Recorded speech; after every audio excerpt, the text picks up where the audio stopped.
This is what the end of the day looks like for Shawnee Middle School. Pop your phone out. Each student unlocking their phone.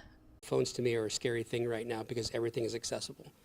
And so if we could take them out of their hands and they concentrate on their schoolwork. And so I don't have time for the nonsense of being on their phones and not getting their education. David Turina is the principal at Shawnee Middle School.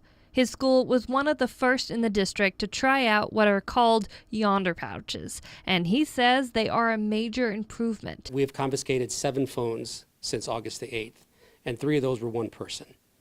And so that, to me, is a win-win situation all the way around. Here's how they work. At the start of each school day, students in grades 6 to 12 put their cell phones in the pouch and close the top.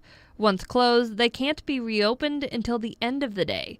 That's when staff use a magnet to open the bag. Go, very good, yeah. He says he wishes he would have had the bag sooner. So the outcome that we wanted was more educational engagement and less social media engagement, because social media to me is the root of all evil, at least for middle school kids, because they can't handle it. And so to take that out of their hands, at least from the hours of 7:10 to 2:30, that has been a big plus for our kids. After a recent school shooting in Georgia that left 4 dead and several others hurt, this raised concerns that if something similar were to happen here, students wouldn't be able to talk with their parents because of the pouches. Turina says each school in FWCS has an emergency plan in place to keep kids safe and send updates through their Parent Square portal. We know what we need to do to keep them safe.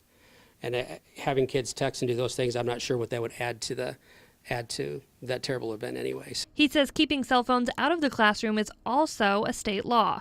So far, he says they've had very few complaints from families. His advice to parents is to trust in your child's school's policies. But from the time they come here till we leave, I'm responsible for their safety and I take it seriously and I'll make sure they're okay. If there's an issue, you can call the office and we'll go through that channel.